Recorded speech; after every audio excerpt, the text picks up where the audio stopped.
छात्रों नमस्कार। बीए तृतीय वर्ष के अंतर्गत संस्कृत का हम रामायण के सुंदर कांड का अध्ययन कर रहे थे। इसमें अष्टम श्लोक तक अपने अध्ययन कर लिया था।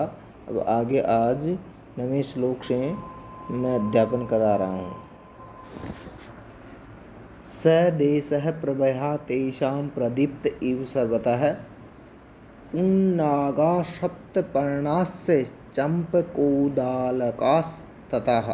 बिभृदमूला बहवः शोभन्ते स्म सुपुष्पिताः शान्तकुम्भनिभा केचिदग्निशिखप्रभः नीलाञ्जननिभा केचित्तत्राशोकः सहस्रशः नन्दनं विबुधोद्यानं चित्रं चित्ररथं यथा अतिवृत्तमिवाचिन्ते दिव्यं रम्यश्रियायुतं द्वितीयमिव चाकाशं पुष्पज्योतिर्गणायुतम्। इन श्लोकों का पद विच्छेद है।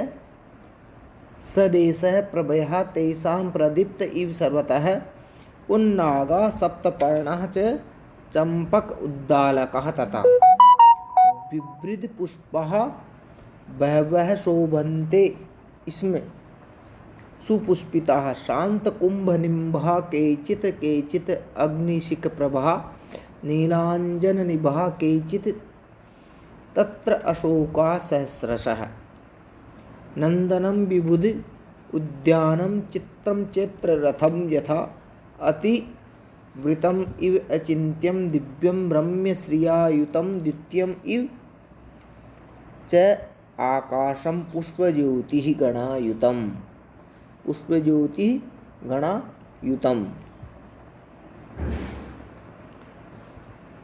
अब इन श्लोकों का अर्थ है, एक एक शब्द का अर्थ देखिएगा।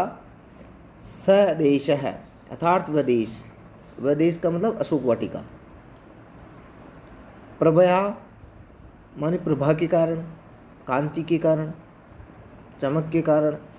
तेषां उन सैकड़ों प्रकार के रंग बिरंगे जो पुष्प हैं, पुष्प व अशोक वृक्ष की प्रदीप्त जगमगा रहा था। इव मानो, यहाँ पर उत्प्रेक्ष अलंकार है। सर्वतः सभी ओर से पुन्नागः माने सफ़ेद रंग के कमल या नाग के शर। सप्तपर्णः 7 पत्तों वाले सप्तपर्ण जो होते हैं। च और चंपक चंपा उद्दालकः बहुवार तथा उसी प्रकार से विभृद मूला बहुत मोटी व बड़ी हुई जड़ों वाले बहवः अत्यधिक संख्या में शोभन्ते इसमें सुशोभित हो रहे थे। सुपुष्पिता सुंदर सुंदर पुष्पों से परिपूर्ण। शांत सात कुंभ निभा शुद्ध स्वर्ण के समान चमकने वाले। केचित कुछ तो उनमें से और केचित कुछ दूसरे उनमें से अग्निशिख प्रभा अग्नि में से निकलने वाली शिखाओं के समान कांतिमान थे। नीलांजन निभा का अर्थ है काले काले काजल के समान अर्थात नीलवर्णी अंजन के समान चमक वाले। केचित कुछ निश्चित रूप से उनमें कैसे थे? उस अशोक वाटिका में अशोक वृक्ष के जो वृक्ष हैं वो सुशोभित थे। कैसे थे? कई तो उनमें से क्या है थे शांत कुंभ निभा और कुछ नीलांजन निभा। इस प्रकार कुछ तो क्या थे शुद्ध स्वर्ण के समान चमकने वाले और कुछ अग्नि में से निकलने वाले शिखाओं के समान कांतिमान और काले काले काजल के समान थे। इसे अशोक वाटिका में ऐसे वृक्ष सुशोभित थे। सहस्र हजारों की संख्या में। नंदनम आनंद को प्रदान करने वाले। विबुधोद्यानम देवताओं के नंदन वन के समान। चित्रम विभिन्न प्रकार के चैत्ररथम कुबेर के चैत्ररथ नामक वन यथा जिस प्रकार से सुशोभित होता है, अतिवृतम उपर्युक्त दोनों नंदनवन और चैत्र रथवन से भी अत्यधिक बढ़ करके अचिंत्यम चिंतनातीत अथवा कल्पनातीत दिव्यमिव अलौकिक के समान ही रम्य श्रिया रमणीय शोभा से युतम संपन्न हो रहा था। द्वितीय में मानो दूसरे ही आकाशम आकाश के समान पुष्प ज्योति खिले हुए पुष्प रूपी नक्षत्रों के गणायुतम समूहों से युक्त सुशोभित हो रहा था।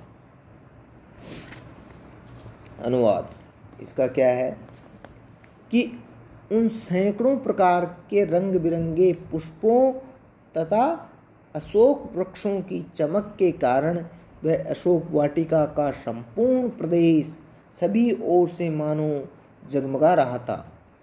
सफ़ेद वृक्ष के कमल या नाग केसर, सात सात पत्तों वाले चंपा सतोने, चंपा और बहुवार, और उसी प्रकार से बहुत मोटी मोटी जड़ों वाले तथा मजबूत तने वाले वृक्ष बहुत बड़ी संख्या में सुशोभित हो रहे थे। सुंदर सुंदर पुष्पों से परिपूर्ण, कुछ तो उनमें से शुद्ध सोने के समान चमकने वाले थे, तो कुछ दूसरे उनमें से अग्नि में से निकलने वाली शिखाओं के समान चमक रहे थे, कांतिमान हो रहे थे। अर्थात उनमें से कुछ निश्चित रूप से काले काले काजल के समान अथवा नीलवर्णी अंजन के समान चमक वाले अशोक वृक्ष हजारों की संख्या में वहाँ पे सुशोभित थे। अशोक वाटिका में सभी को आनंद प्रदान करने वाला देवताओं का नंदनवन और कुबेर के विचित्र प्रकार के दिखाई देने वाले चैत्ररथ नामक वन जिस प्रकार से सुंदर दिखाई देते हैं, उसी प्रकार से तो यह वन सुंदर था ही, अपितु उपर्युक्त दोनों नंदनवन और चैत्ररथ वन से भी अत्यधिक बढ़कर के कल्पनातीत रूप से अचिंत्य और अलौकिक रमणीय शोभा से वह संपन्न हो रहा था। खिले हुए पुष्प रूपी नक्षत्रों से युक्त दूसरे आकाश के समान ही वह अशोक जो वन था, अशोक वाटिका है, वो सुशोभित हो रही थी। अब इसकी भी हिंदी व्याख्या है जो इस प्रकार है विस्तृत रूप से कि श्री हनुमान जी ने वृक्ष की ऊंची शाखा पर बैठकर संपूर्ण अशोक वन का चारों ओर से अवलोकन किया, देखा। जो संपूर्ण अशोक वाटिका है, अशोक वन है, वो सैकड़ों प्रकार के रंग बिरंगे पुष्पों की चमक के कारण प्रदीप्त हो रहा था। एक ही रंग वाले पुष्पों के कारण चमक उतनी नहीं बढ़ती है जितनी कि वहाँ पर क्या था, कई प्रकार के रंगों के पुष्प थे और इससे क्या है जगमगाहट में वृद्धि हो रही थी। कहीं पर सफ़ेद रंग के कमल खिले हुए थे तो दूसरी तरफ सतोने के वृक्ष विद्यमान थे जिनकी हर टहनी में से सात सात पत्ते निकलते हैं। इसी को सप्तपर्ण अथवा अयुग्म छद भी कहा जाता है। चंपा और बहुवार के भी बहुत सारे वृक्ष वहाँ पर थे जो सुगंध को फैला रहे थे।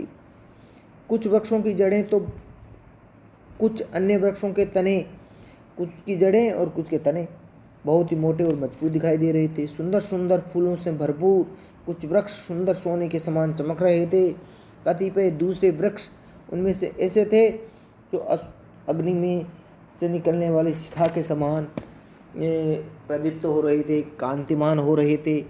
कुछ गहरे रंग के पत्तों से भरपूर होने के कारण काले काले काजल के समान लग रहे थे। ऐसे सभी वृक्षों की संख्या हजारों में पहुंच रही थी। यही अशोक वन के सौंदर्य में अभिवृद्धि कर रहा था, क्योंकि वृक्षों का घनत्व ही सौंदर्य को बढ़ाता है।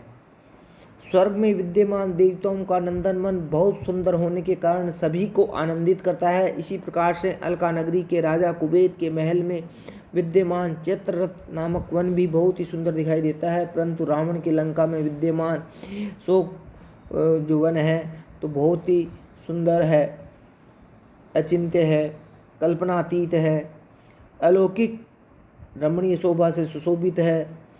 जिस प्रकार से चमकदार तारों और नक्षत्रों से नीला आकाश आयमान होता है, उसी प्रकार से खिले हुए एवं चमकदार पुष्पों के कारण वह अशोक वन ऐसा लग रहा था मानो धरती पर विद्यमान व दूसरा आकाश ही हो। इस प्रकार यहाँ पर संभावना करने के कारण उत्प्रेक्षा अलंकार, संभावनम अथोत्प्रेक्षा प्रकृतस्य समयनियत।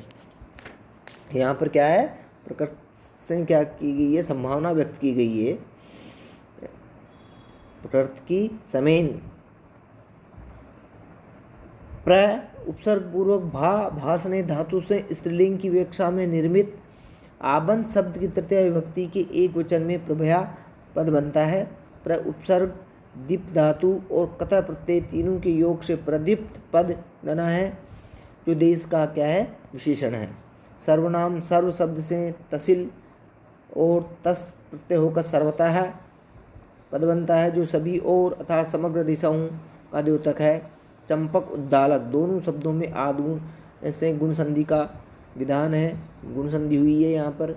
वी उपसर्ग पूर्वक वर्धन करने के अर्थ में भूतकाल की विवक्षा में निर्मित विवृद्ध पद का मूला के साथ समस्त पद होता है।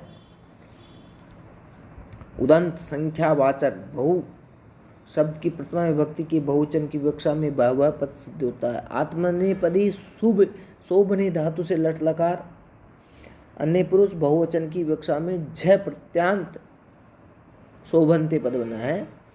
इसमें संस्कृत में अव्यय रूप है और वह जैसा है वैसा ही रहता है। निश्चयार्थक भूतकालात्मक दोनों ही अर्थों में यह प्रतिपादन करता है। वर्तमान कालिक क्रियापद के साथ इसका प्रयोग करने से वह भूतकाल हो जाता है।